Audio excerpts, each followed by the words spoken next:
Hi there, my intentional friends. Welcome to today's episode where we discuss goal setting with a purpose. And in that today, we're going to break down how to create some goals that have a plan behind it so that you feel invigorated and ready to tackle those goals. For those of you who don't know, my name is Erica Eller and I am a certified wellness women's health coach. And I work with amazing career-minded and entrepreneurial women that want to celebrate the life that they have created by minimizing their stress, focusing on their health and self-care, and embracing who they were created to be while maximizing their success in life. So without further ado, let's talk about goal setting. So today we are talking about goal setting. And with the new year that comes, everybody is all about goal setting and creating resolutions. And I think that that's terrific. However, what tends to lose people in that is that the goals are merely written as a desire of the heart, but there is not a plan to back it up.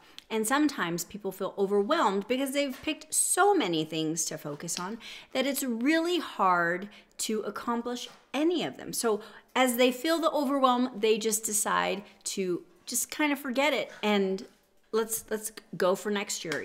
Better luck next year.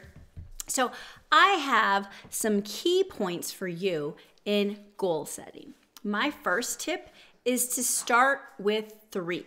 Don't make it any more complicated than that. Focus on 3 things that you want to change or make better in the new year.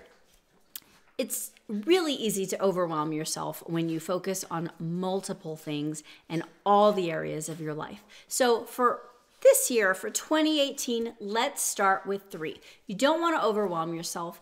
And within those 3, pick the top priorities or areas in your life that you want to see change. So maybe that looks like health. Maybe health is an important thing for you to change. You want to incorporate exercise, or maybe it's changing your eating habits.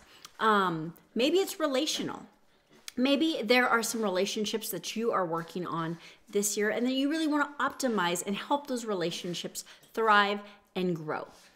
Or maybe it's spiritual. Maybe you have some spiritual goals for walking closer with God, for taking that time to be much more introspective. Whatever it is, start with 3. Don't overwhelm yourself. So some of the common areas are health, marriage, relationships, finances, and career. Those are some of the top 5 areas that people like to pick. So for you today, I say pick 3 and pick a subcategory within that you want to change. The second piece is, what is the purpose? Why is this an important thing? Why does it matter to you? If you write out your why, that tends to bring it much closer to home, and it personalizes it, and it gives you some conviction for why you want to keep working on that throughout the year. And you guys can probably hear my dogs. They pick the best times to play with each other. So we're just gonna ignore them because this is real life. The last piece is to break your goals into smaller segments. And this way, you can focus on a specific time rather than saying, this year I'm going to do this. Let's focus on 1 quarter at a time. And I personally like to start with quarter 1, quarter 2. While I know what my focus is for the year, I have a specific plan for quarter 1 and quarter 2 to get me to where I want to be. So for example, if I say my goal is to lose 10 pounds, and why do I want to lose 10 pounds? Because I want to feel better in my clothes. I want my clothes to feel a little bit better. I also want my energy to increase, and the likelihood of me balancing out my health is going to have an equal reaction in my energy.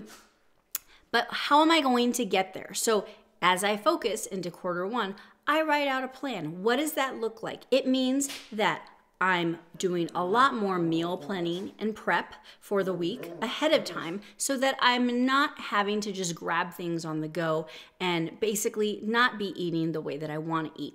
And if I'm going to incorporate exercise, what does that look like? What are the specific days within this first quarter of the year that I can focus time and attention to exercise? And what does that look like? Does it mean that I'm going to the gym? Does it mean that I'm working out at home? Does it mean that I'm incorporating a daily walk into my schedule? Whatever it is, have it focused in that specific time, so you don't overwhelm yourself. It doesn't feel too hard to be planning out for the entire year. You're focused on 3 months at a time. And then from there, you can evaluate after quarter one is done. How did that go? Was that realistic? Do you need to change that up? Or was it too easy? Maybe you need to add more of a challenge. Whatever that is, you're looking at it in smaller time frames. So I hope that that was helpful for you in your goal planning. Maybe you want to revisit what you've come up with for 2018 and take a look at that again and maybe make some adjustments. But however you are doing it, it is really important. Goals are great, but without a plan, they're just a wish. So until next time, here's to whole health, whole love, whole success. See you later.